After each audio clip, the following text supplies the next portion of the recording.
It was a normal Friday evening in Shanxi Province, China, on May 22, 2026. Deep beneath the rocky hills, a terrible event was about to happen. At the Liushanyu coal mine, hundreds of men were working their shift far below the ground. At exactly 7:29 p.m., a massive gas explosion ripped through the mine's underground tunnels. A powerful wave of fire, toxic smoke, and destruction quickly moved through the dark paths. 247 workers were on duty, and now they were trapped inside this dangerous maze. Many were beyond the reach of initial rescue teams. Just minutes before the huge blast, the mine's safety systems gave a loud warning. Sensors deep underground showed very high levels of carbon monoxide. This gas is invisible and has no smell, but it is very dangerous to breathe. The official news agency, Xinhua, reported this alarm. The mine's own warning signs were clear, signaling a high gas hazard. These safety systems were screaming about danger. But why did no one tell the workers to leave? Why did no one try to evacuate the men from the mine before the explosion?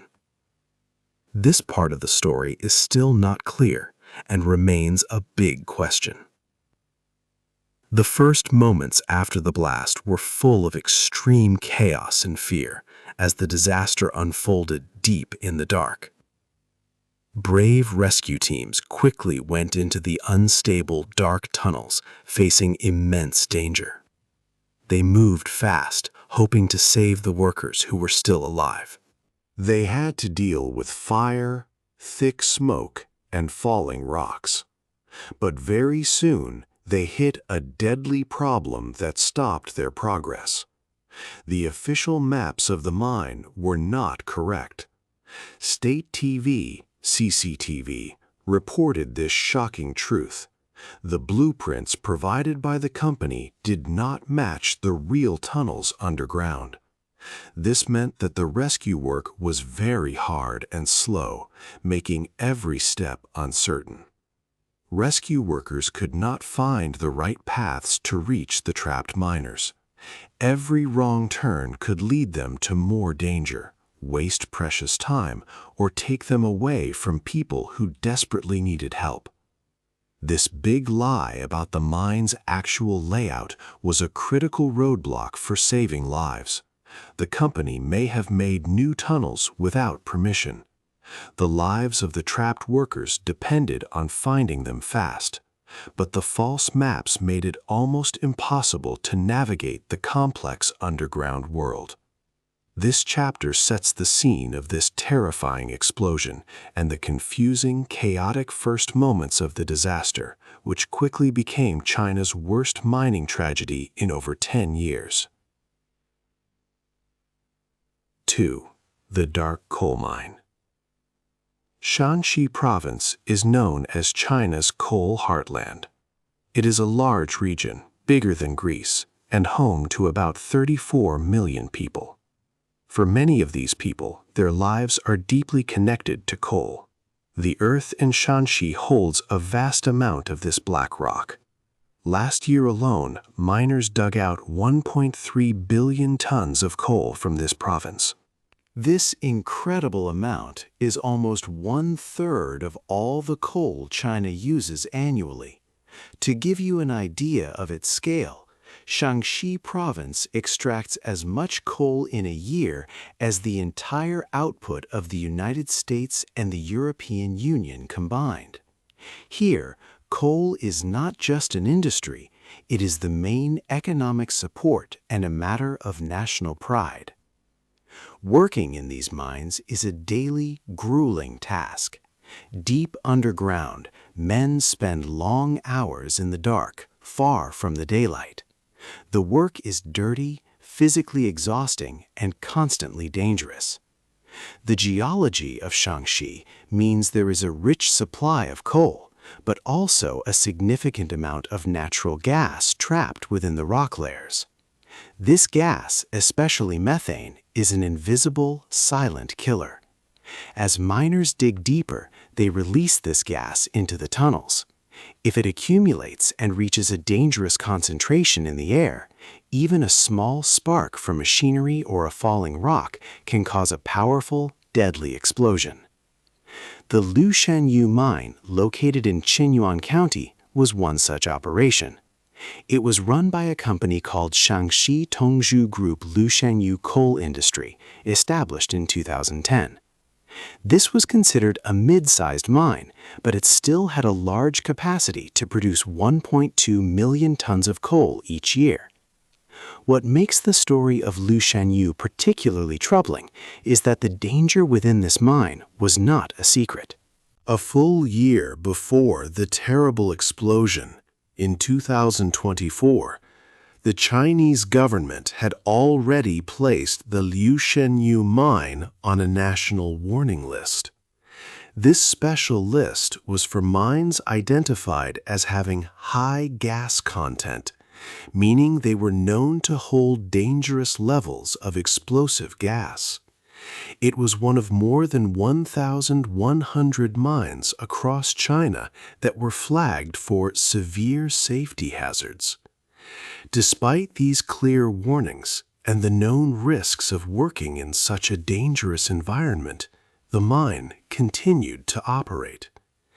If the government and the mine bosses were fully aware that this mine was like a ticking time bomb filled with invisible threats, why were hundreds of fathers and sons still ordered to go down into the dark, dangerous tunnels that night?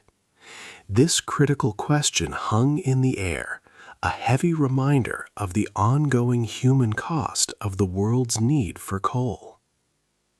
3. The silent killer. The loud explosion was terrible, but for many miners, it was not the end of the danger. Deep underground, a silent, invisible enemy began to spread. This enemy was deadly gas. The first killer was methane. Methane is a natural gas found in coal. When miners dig into coal, they release this gas. If too much methane gathers in the air, between 5 and 15%, and there is a spark, it can cause a very strong blast. This is exactly what happened at the Lushanyu mine, shaking the earth below. But what came next was even more dangerous for those who survived the initial fire. After the explosion, another gas filled the tunnels, carbon monoxide. This gas is especially treacherous because it has no color and no smell. Miners cannot see it or smell it, so they do not know it is there. Carbon monoxide stops the body from getting oxygen. It makes people weak, dizzy, and confused. Then they pass out. Soon, without help, they cannot breathe at all and will die. One survivor, Wang Yong, remembers the awful moments after the blast. He said he smelled sulfur, just like firecrackers.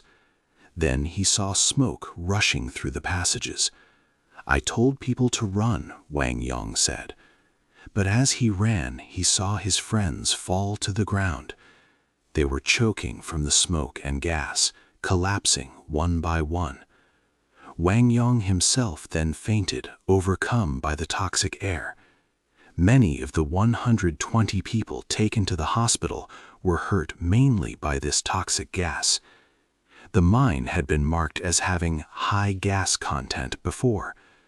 A safety sensor had even warned about too much carbon monoxide right before the explosion, screaming its silent warning. Now, this deadly gas was quickly filling the dark, twisted tunnels of the mine. The air was becoming unbreathable for the trapped miners. They were running out of time and breathable air. They knew they desperately needed fresh air, but the invisible gas was everywhere, cutting off their escape. Rescue teams were rushing into the mine, pushing hard against the clock. They faced very perilous conditions themselves, moving through unstable parts of the mine filled with the same poison. 82 men had died already, many from the gas that followed the blast. Could the rescuers find the others in time? Would they reach the trapped miners before the silent killer, carbon monoxide, took away their last breath? The clock was ticking loudly in the deep, dark network of tunnels. Every minute was important. The gas spread rapidly deeper into the mine, making every second a fight for life. 4. The wrong map. The rescue teams were deep inside the mine. It was dark, hot, and full of dangerous gas. They held paper maps, but the tunnels did not match the drawings. This was a big problem. Why would a mine company have wrong maps? The answer was about money. Companies sometimes dig new tunnels secretly to get more coal and make more money.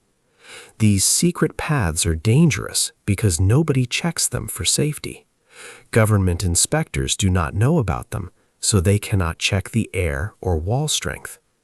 This hidden work made the mine a labyrinth of unknown dangers, much larger and more complex than anyone knew. The official blueprints did not show these secret parts. The rescuers were working very fast. Time was running out for the trapped miners. Every breath was hard because of the poison gas. The air was thick and heavy. The ground was also unstable after the explosion, making every step risky. Rocks could fall or new cracks could appear. The rescuers had to be very careful. Their paper maps showed one way, but the tunnels were different. A map might show a straight tunnel, but in reality, there was a solid rock wall. Or a map showed a wall, but a new secret tunnel went through. Every wrong turn was dangerous. It could lead to a dead end with trapped gas, or an area with more deadly gas. The rescuers worked blind in a hidden, fake underground world. This discrepancy between the maps and reality made their job almost impossible. While the desperate search continued below, something big happened above ground. The mining company's main office building stood quietly. Suddenly, blue and red police lights flashed. Many police cars arrived. Officers quickly walked towards the building. The company bosses inside must have seen them. They knew the police were coming. Were they trying to hide or destroy important papers, computer files, or other evidence that showed their illegal mining? The arrival of the police meant the truth about the mine might soon come out. This moment was crucial for the company leaders. They needed to quickly get rid of anything that could prove their wrongdoing. A race to hide the truth began before justice could arrive. Time was running out for everyone. 5. The boss in trouble. After the terrible mine explosion, the Chinese government acted with great speed. Police quickly arrested the main executives of the Shaanxi Tongzhou Group, the company that owned the Liu Shenyu mine. This fast action is a common pattern in China when large industrial accidents happen. Many people wonder if these quick arrests are truly about finding justice for the victims, or if they are mostly to keep the angry public calm and show that someone is being held responsible. The government wants to show that someone is taking accountability for the disaster. President Xi Jinping, the leader of China, spoke publicly about the disaster. He called for an all-out rescue to save any missing workers and stressed the need for doctors to use every effort to treat the injured. Most importantly, he demanded a full and deep investigation into why the explosion happened.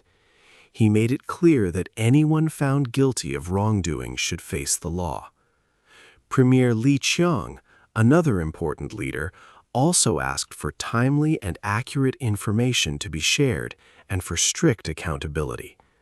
These demands from top leaders showed the seriousness of the situation. However, the company that ran the mine did not seem ready to cooperate or be honest. When journalists from news organizations called the mine's office to ask questions, the person who answered the phone said they were not aware of the situation. This was a clear deflection.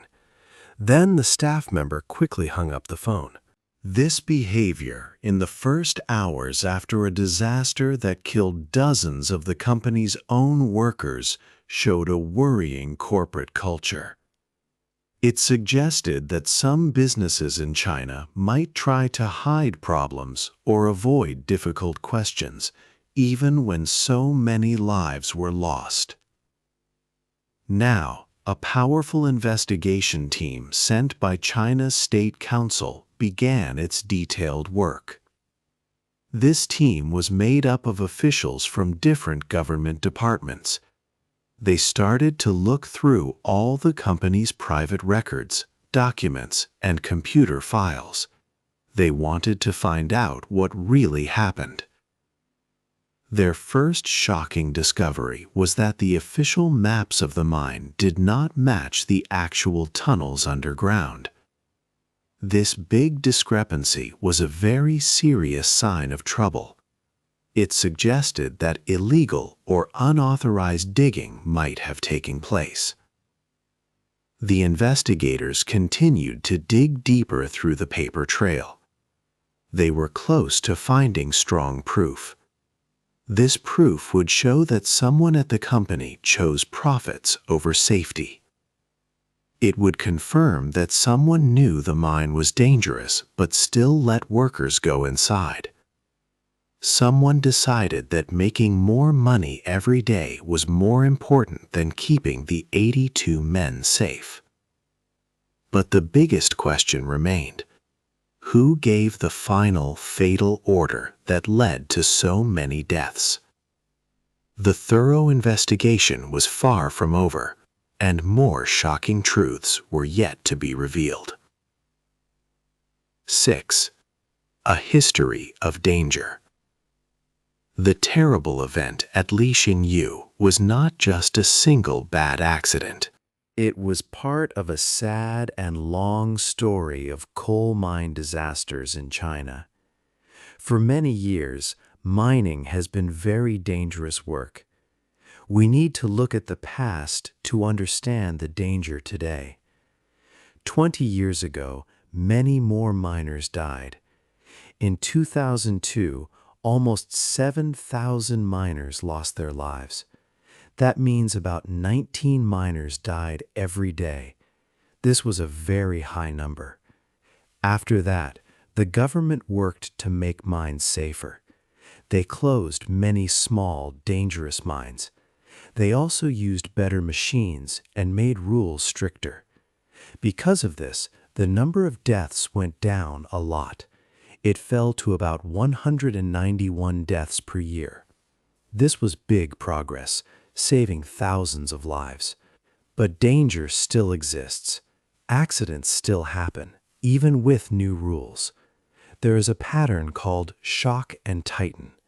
This means that after a big accident, safety rules become very strict.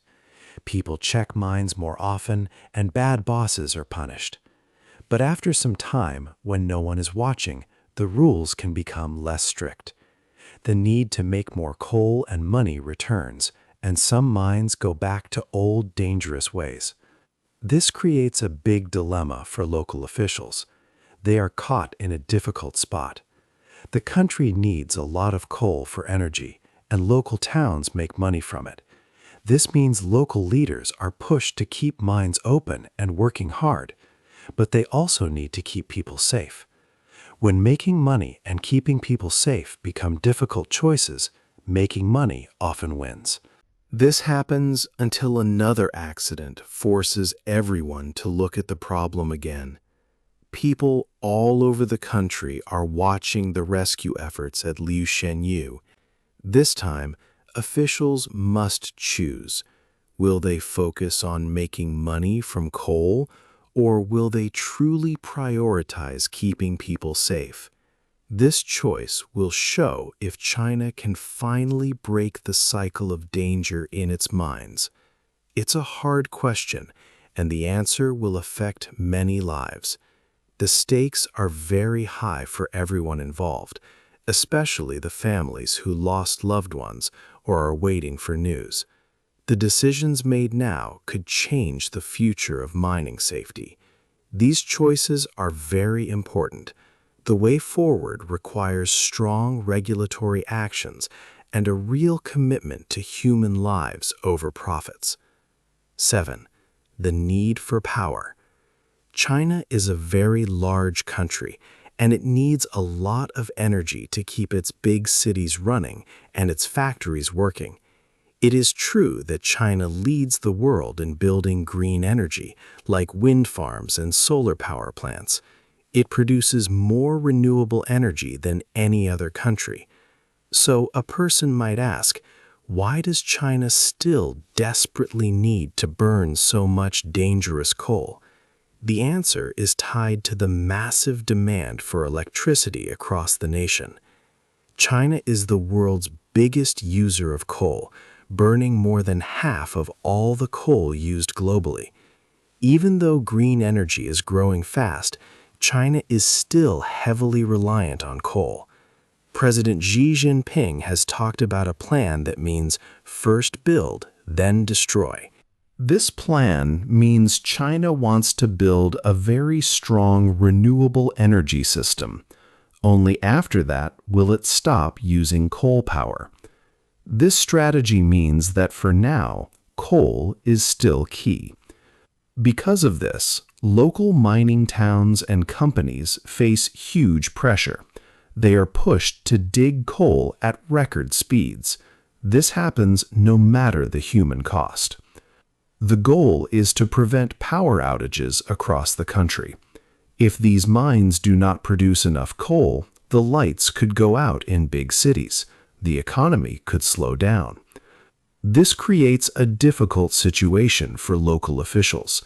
They must choose between keeping people safe and making sure there is enough coal.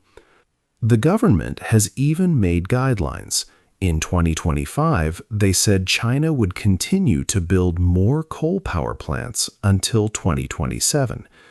This is to make sure the power grid stays strong. It helps to meet the very high demand for electricity, especially when many people are using power at the same time. This means that for at least a few more years, the demand for coal from places like Shanxi will stay high. This constant need for power means that many mines are pushed far past their safe limits. They might work too quickly or ignore safety rules to produce more coal. This increases the chance of terrible accidents like the one at Lixingyu. Every day, the national demand for energy gets higher. This means more mines are forced into dangerous situations. Will another small town soon face the exact same deadly fate as Lixingyu? What happens next? After the terrible explosion at the Lixingyu mine, the news teams packed their bags and went home. But for the small town and the families who lived there, the pain did not leave. 82 men had died. They were fathers, husbands, and sons. Their families were left with deep sadness and many questions. These men had gone to work, like every day, to earn money for their families. They only wanted to provide a good life, but the mine took their lives instead. This loss was a great tragedy for everyone. The government quickly began an investigation. Important leaders like General Secretary Xi Jinping and Premier Li Qiang said that those responsible must face accountability. Soon, the police arrested several company managers. The investigation found many serious problems.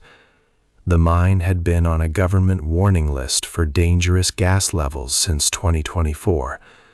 Also, the maps of the mine were not correct.